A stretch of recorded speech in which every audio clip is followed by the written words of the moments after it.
If you hate what you do, the idea of stopping is bliss. It's just amazing. Short form and long form content, which is better for building a better impression? Short form's pretty useless content. It's only good for reminding people that you exist if they already care about you. What else is a smarter way to do business nowadays? So the three numbers that I want everyone to remember is 7, 11, 4. People build trust and respect over 7 hours through 11 positive interactions through 4 platforms. And that is a reliable formula. Daniel, there's a smart and a dumb way to grow an internet business.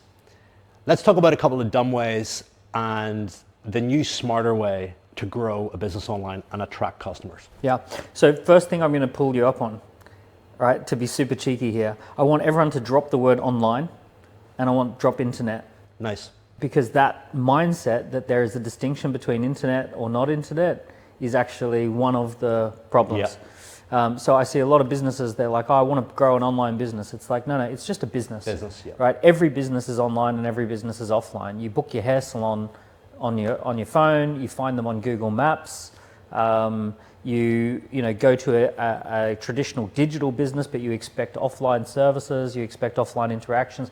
So I want this blend to happen. I want there to be no blend between internet and online and offline. It's all just business from now on. So all businesses are built from the same DNA, irrespective if you've got a bricks and mortar business or it's a digital software business, an online coaching business, a consultancy, it doesn't matter. It's all the same DNA. If I'm giving a talk to a group of people who own gyms or a group of people who have SaaS companies, I'm talking about the same principles. Yeah. Yeah. So that mindset is immediately remove that mindset. I know you say it because your audience thinks that way, and I know you don't think that way, but it is a key thing to stop thinking about this distinction. So that would be one of the things. There are certain things that have happened that are old ways of doing business, and we have to get rid of them and adopt a new mindset. So I'll give you just a classic example. Classic example of an old way to do business is physically networking, going out and meeting people in the physical world. And in the times that we're living in, it's just too slow. As much as it's nice, I love it, I enjoy it, I see value in it. There are certain times and places for physical networking, but as default, as a way of getting business, it's too slow and it's not leveraged enough. So the way people should meet you for the first time is on video. They should actually watch a video of you and they should see the video, and then they should decide whether they want to meet you some more. So they'll connect with your style first, your values, your principles, your philosophy, your attitudes, and that kind of paints a backstory and speeds up that introduction in person. So you've got almost like a queue of people waiting for you that have, hey, I've seen your stuff online. Exactly. Perfect scenario is that the only people you're physically meeting are people who already know who you are. They've already seen you on YouTube, they've listened to a podcast, they've followed your Instagram account, they know a bit about you. The perfect scenario is that you would never be meeting really people who have no idea who you are. Love that. Tactical question on that. Short form and long form content, which is better for building a better impression? Short form's pretty useless content. It's only good for reminding people that you exist if they already care about you. Nice. Right? So long form content is where people learn to care about you and why they should care about you, and they feel like they get to know you. Short form 1-minute content, which we see from Alex Hormozi and Reels and all that sort of stuff, that can be a trigger to get people to go to long form, right? So that's a tiny little spark that might light a fire, or it's a reminder that you exist. Yes. Now, for most people who don't have a large number of people who care, it's pointless. Yes. Because no one cares. So, imagine knocking on a random door and just saying, hi, I just wanted to say hello. And they're like, that was weird, right? I don't know. But imagine dropping around to your best friend's house who does care about you and saying, hey, I just wanted to drop in and say hello. Oh my goodness, that was incredible. I'm so happy. So what we're looking for is we're looking to use short form content to trigger long form content. Long form content builds relationship. Short form content just reminds people that the relationship gets the attention, because we kind of see nowadays, especially on Instagram, so many people are putting all the effort into top of funnel, short form, clickbait, attention grabbing stuff, but it goes in one ear out the other. And I always say, can you remember the last reel that you watched? And very few people can say that. The average person scrolls the height of the Eiffel Tower in a month on Reels. Wow. So if we were to take a reel, the height of a screen, and we're just stacking on top of each other, most people are scrolling a full Eiffel Tower in under a month. So that tells you everything you need to know. Yeah. Right? That's like trying to remember the order of a deck of cards. You're not going to do it. Mad. So we've got old networking is slow. Creating video-based content where people can see your style, your attitudes, your beliefs. Create a bit of a background persona and kind of interest in you. What else is a smarter way to do business nowadays? So the three numbers that I want everyone to remember is 7-11-4. 7-11-4 is your online persona. 7 hours, 11 interactions, 4 platforms. Yep. And this is evidence-based. It's Google moment of truth, I think Google. it's called. Well, there's two Google studies that looked into this. One was 0 Moments of Truth, which is coming up on 10 years old. And then the other one is the Decoding the Decision. And also the follow-up report, what we now know about decoding the decision. Those 2 Google reports, and you can find those at Think with Google. Google does deep research and it shares its research and they publish their research. And they have access to data about how people buy things. In fact, their whole business is how people buy things. Yeah. So they're very interested in this topic. Yeah. And they share their information. There's another professor called Professor Robin Dunbar who studies the way people bond with each other, how friendships are formed, how respect is earned. So those 2 sources combine into these numbers 7-11-4.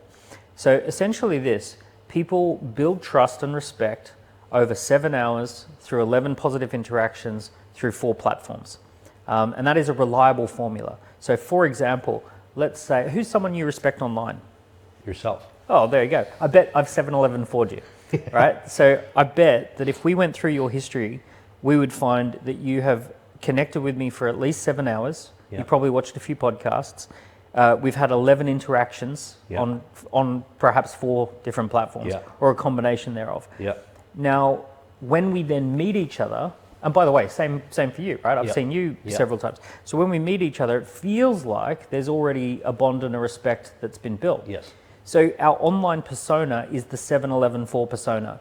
If you don't have 7 hours, 11 interactions on 4 platforms, you don't have a real strong persona available for people to connect with. Yes. Right? So, you know, because it can disappear one day, been there, gone there. So building your whole entire social media strategy on short form content is not wise nor safe. Yeah, it's a reminder at best, right? So it's good fun. It builds confidence in front of the camera. I'm not against it, but the reality is that it fits in 2 places as a spark to capture someone's interest in doing something longer form, or as a reminder that you exist. Those are really the only 2 things that it's good for, and it's very, very good if you've already built a personal brand.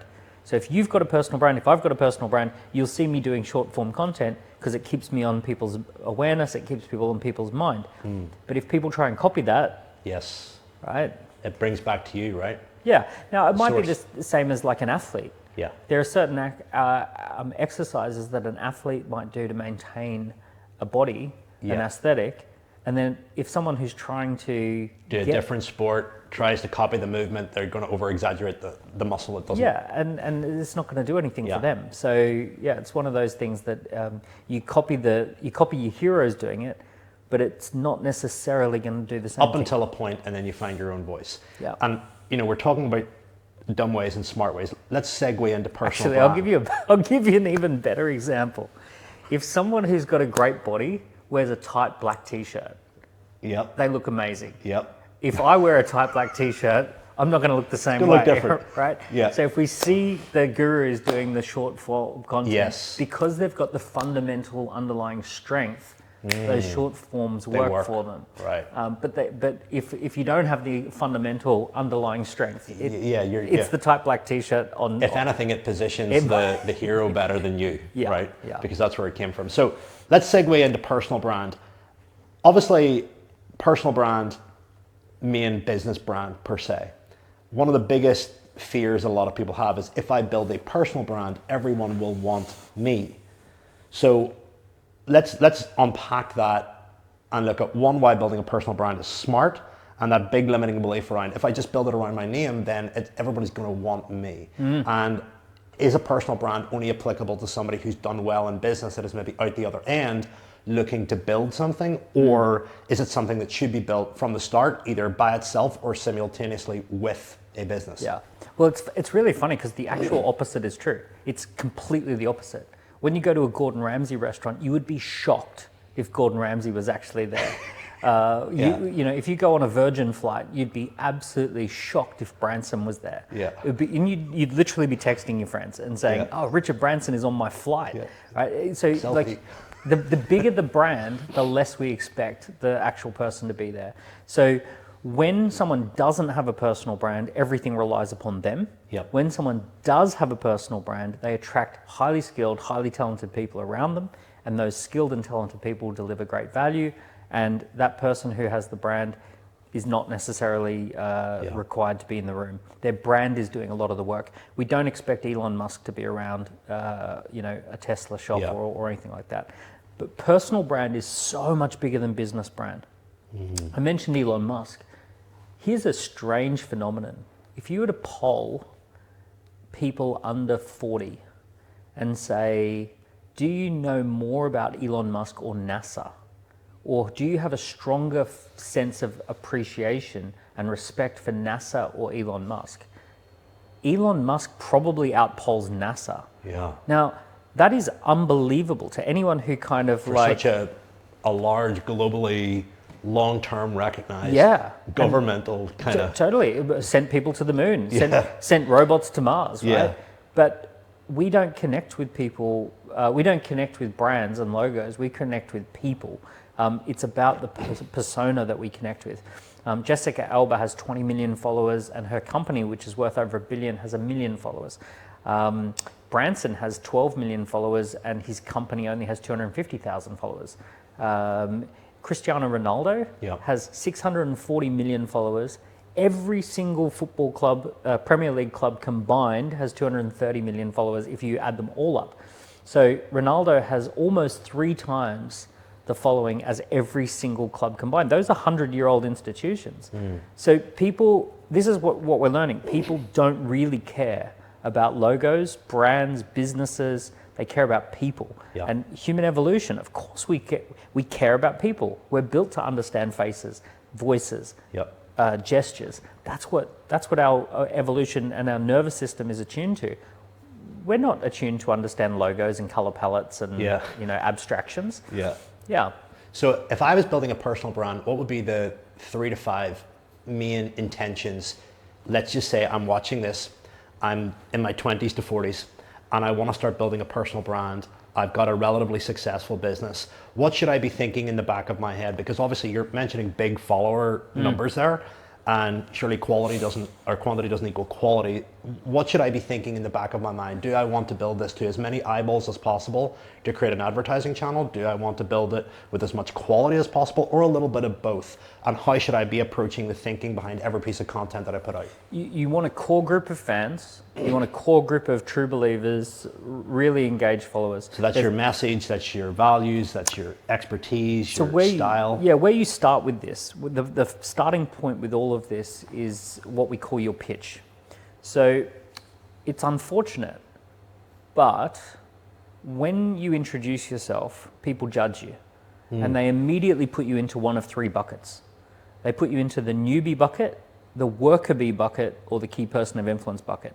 So the newbie bucket is basically you're new to this and you need experience. So if you met someone who said, I'm a musician, and you say, oh, congratulations, that's great. What do you play? I'll play guitar. Oh, how often do you play in front of audiences? I haven't done any yet. You might say, oh, I've got a wedding coming up, or I've got a party coming up. Why don't you come and play for free to get some experience, right? It's because I've evaluated that you're a newbie. If I said, oh, what do you do? I'm a musician. I'm a studio musician. I work most days. I'm in the studio with Coldplay. I'm in the studio with Ed Sheeran. I'm in the studio. Oh, okay, that's pretty cool. Sounds like you're a working musician. I wouldn't offer you a free gig for experience. I would expect that you have probably a annual salary or an annual income of 50 to 150,000. The normal range. So you're in the normal range of earners. Or you might say, oh, I'm a musician, I'm in a big band, right? I'm one of the members of Coldplay. We play stadiums. Now I expect that you're probably earning millions and that you're actually a key person of influence. Your positioning is there. Exactly. So people judge you based on how you introduce yourself. So there is a way of introducing yourself that positions you as a key person of influence. So you need to not share that you have skilled labor to offer. You have to share that you have valuable intellectual property that other people want, that you deliver outcomes that other people want, that you are known, liked, and trusted by a wide network of people. So it's now a lot of people who have come up through the schooling system, and especially in certain British culture, you would never feel natural doing that type of an introduction. You want to play yourself down and all of that sort of stuff. School teaches us that, and society teaches us that. But in this online world where you're shoulder to shoulder with 2 billion people, you need to learn how to introduce yourself fast, powerful. Yeah. So Alex Hormozi popped through by saying, my name is Alex Hormozi. I just sold my company for over $45 million. I'm going to teach you how to scale your business, and I have nothing to sell you. I mean, he just had those boom, boom, boom, boom, boom. That was his first 100 to 200 videos. And people went, whoa, okay, I want to know more about that. Yeah. So he was able to introduce himself as a key person of influence. Now, you don't have to sell your company for $45 million.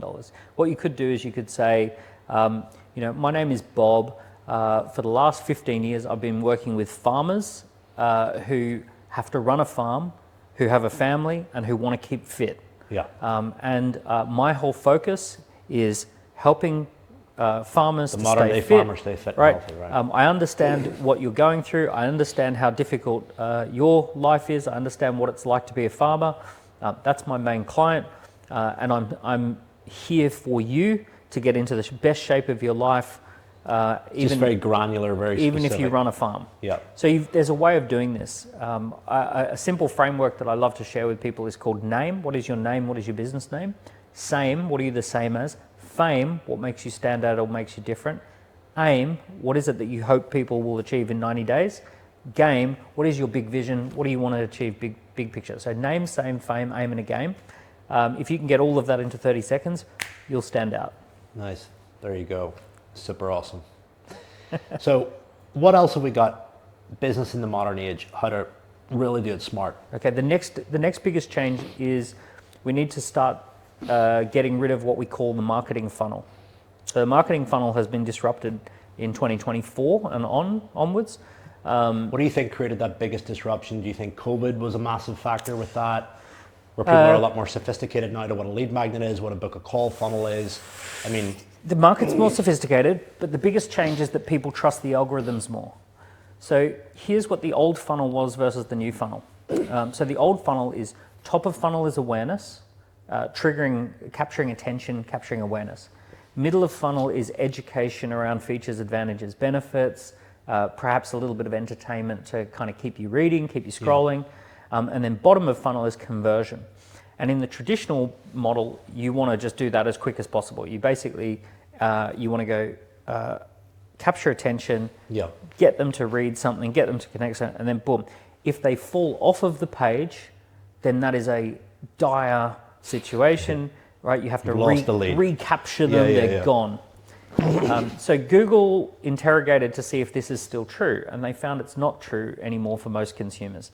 So what they describe is a completely new behavior where people become aware of someone or a brand, then they bounce around the internet for however long they want to, and then they come out, and then at some point they just go, okay, now I'm ready to buy.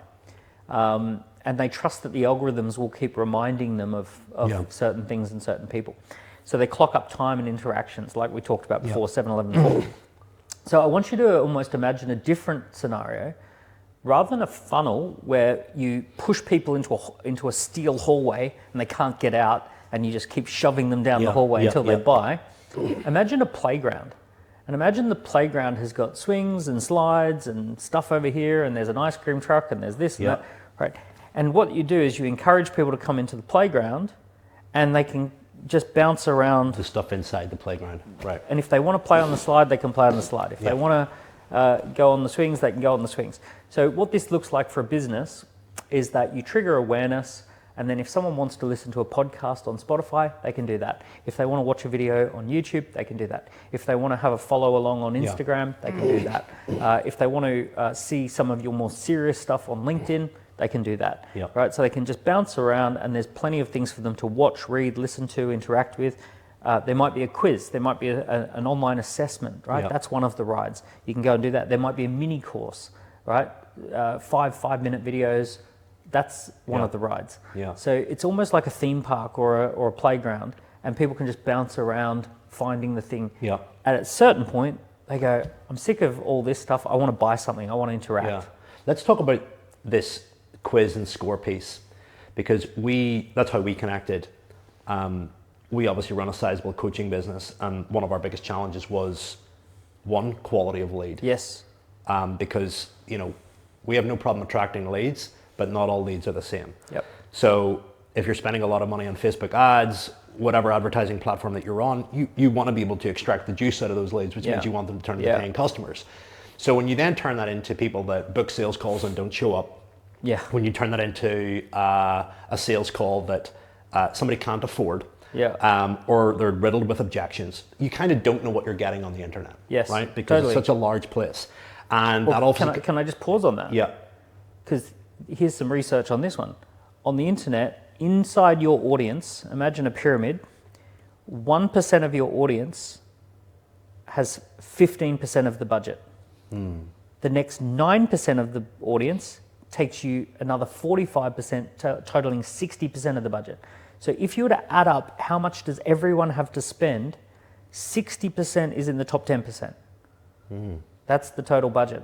So that is a rule of thumb. That's just a general thing. Yeah. So what we do definitely know about everyone's audience online, as soon as you take your business and you're interacting with more people out in the big wide world, we know that a tiny percentage of your viewers, audience, followers have a massively disproportionate amount to spend. If you can't figure out who's who, you're in trouble. You're going to spend a lot of time. That brings me back to the point, you're paying media buyer, you're paying for your ads, you're paying for a sales team if you have one. Heck, you're even paying for fulfillment. One of the quickest ways to ruin a business is to take on the wrong customers. And you take on the wrong customers, churn, refunds, problems.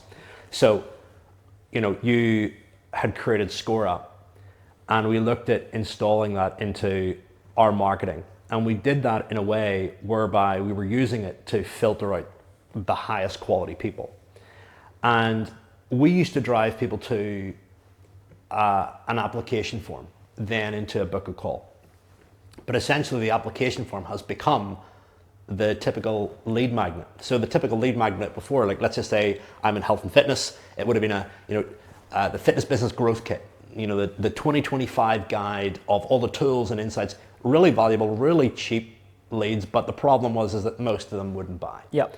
So we decided to turn it into a fitness business. Especially the best clients. They haven't got time for it. They haven't got time for it, right? So it's like a book. Sometimes people love to buy it just to store it. It looks good and the packaging can look great.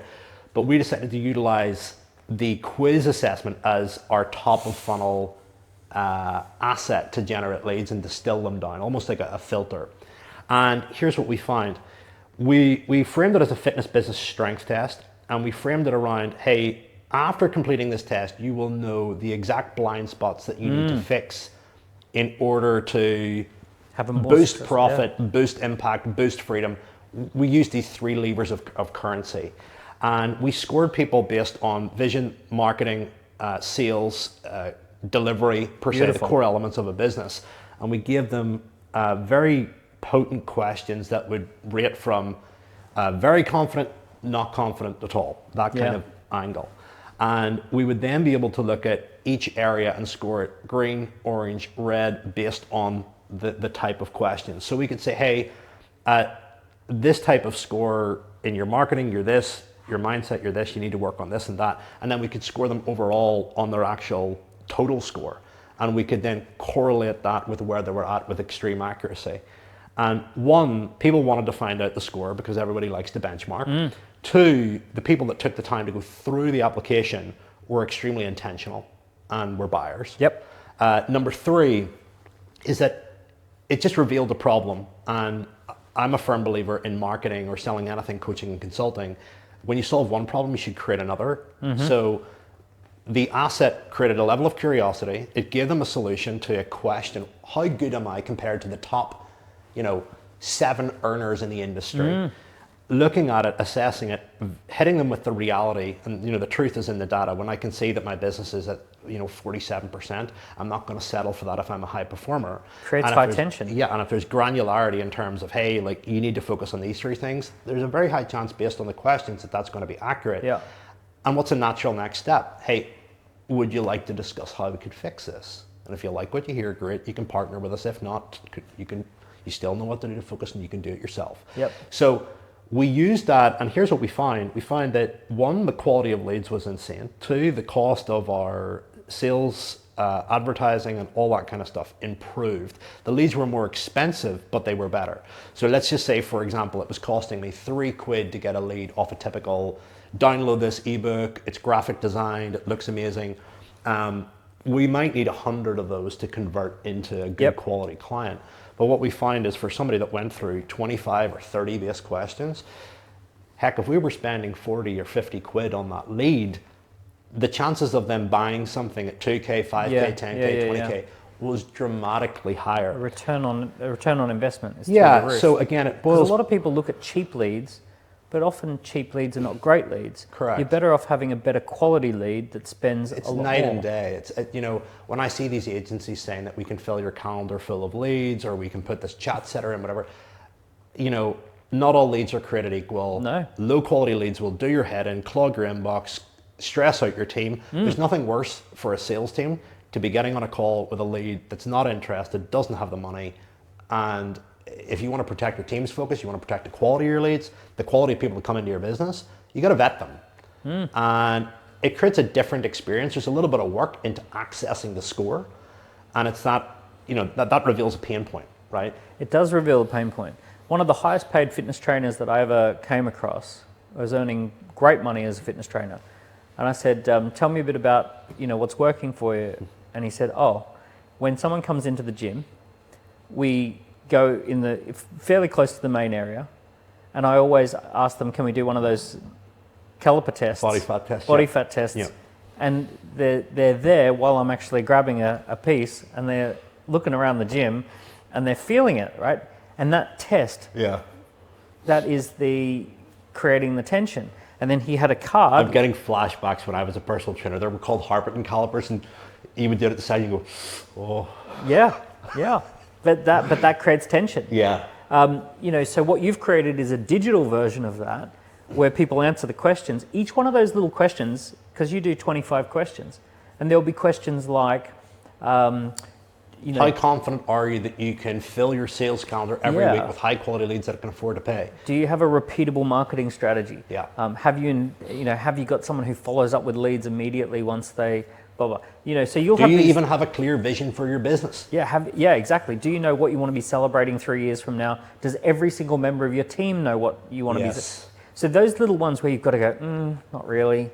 No. Yeah, it should be painful as you go down. Exactly. Right? There's a little micro pain points, and they all add up to big ones. So when someone gets a score of 28%, they go, you know what, I deserve 28% because I said no to a bunch of those things that were important. And even if they don't act there and then, it's a reminder in the back of their mind, hey, based off a credible source, I'm scoring X. So it's almost like going to a university or a trusted place and going, right, I've done the test, I failed. Yeah. Right? And the exciting part is there's plenty of room for improvement. The perfect score that you want people to get is between 20 and 40%, because that says it's not a basket case. You're not completely. They're not destroyed. You're not destroyed. At like 6%, right? Yeah. So you're not. It's not hopeless. You've actually got some things going in your favor, but there's plenty of room to double or triple.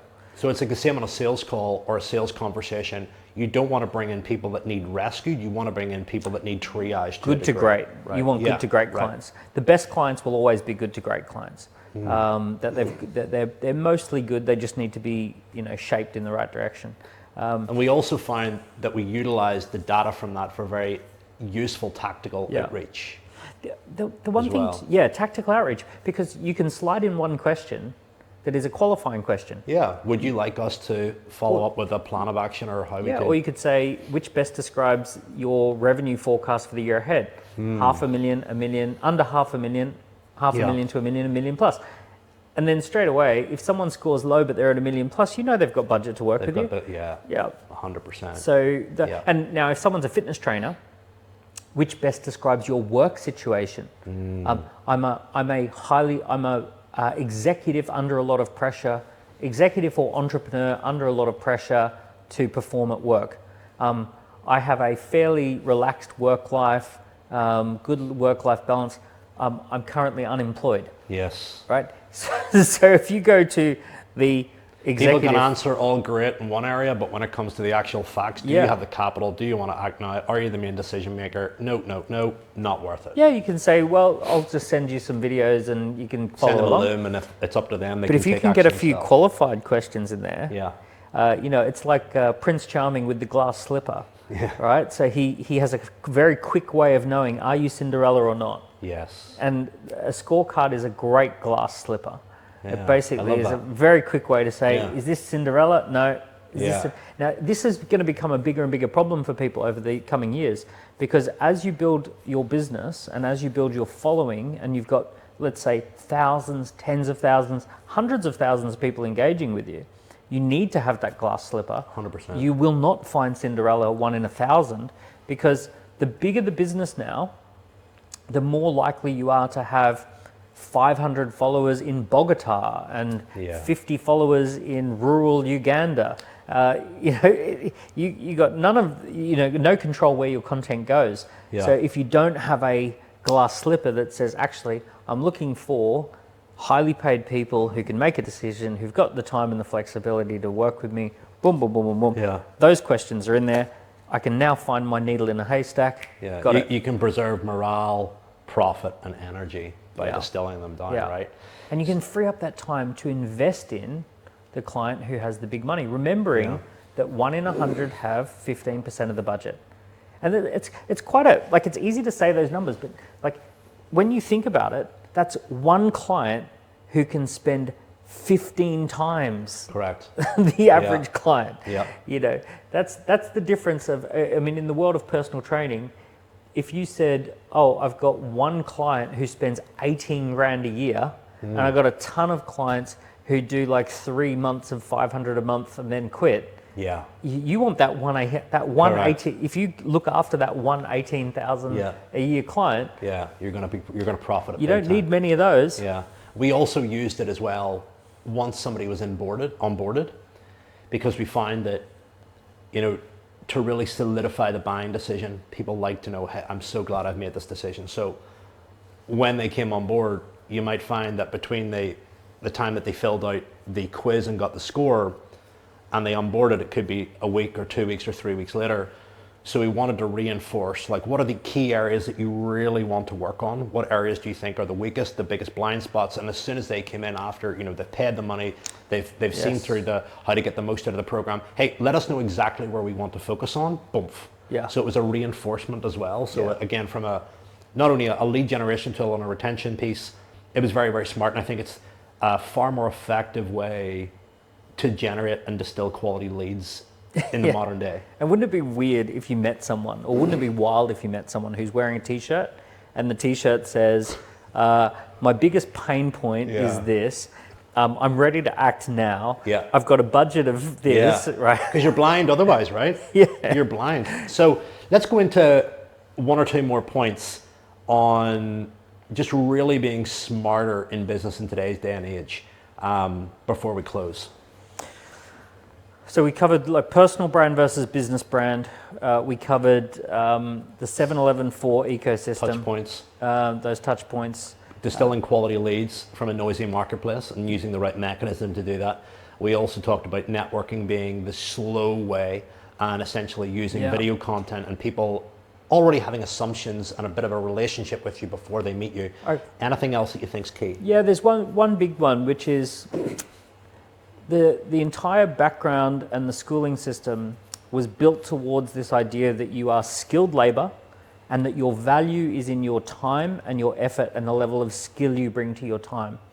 The new world that we're moving in is that you have intellectual property, and that intellectual property is valuable. The intellectual property does the hard work, the heavy lifting, and that the money is moving towards people who clearly have valuable intellectual property. Now, anyone who's been doing anything for 10 years, 20 years, 5 years, hidden in their experience is this gold dust called intellectual property. Intellectual property is your stories, your examples, your case studies, your collective achievements. It takes some reflection to get intellectual property. So for example, let's say you take a fitness trainer who's worked for the last 15 years and they collectively work out how much weight have they helped their clients lose or keep off. And they actually tallied it up, Yep. right? And then they could actually use that number. They could say, I've helped over 350 kilograms of fat get lost. Yeah, wow. Right? And this is how big that would be. Yeah, it's in your face, it's there. Dusted, I've worked with X amount of clients, helped them lose this amount of weight, changed this many lives, created this many transformations. Yeah, for sure. So it takes an afternoon to sit down and figure it all out. out, yeah.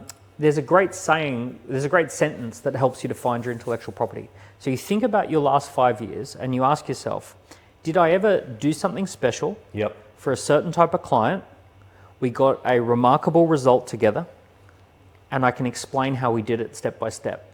Now, if you can answer yes to those elements, I did something special for a certain type of client, we got a great result, and I can explain it step by step.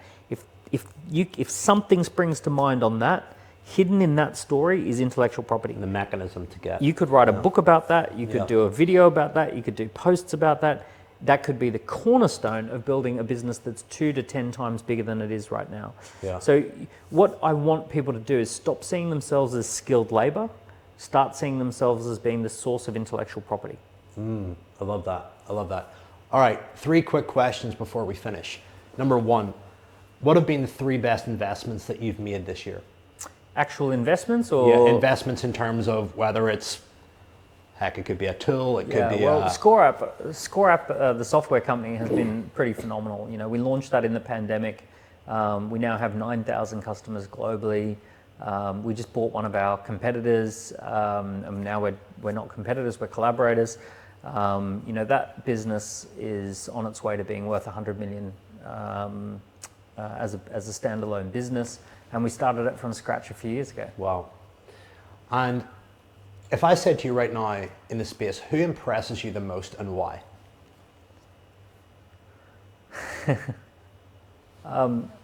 The honest answer right now, where we're sitting right now, is, this is not a political statement, but the Trump campaign.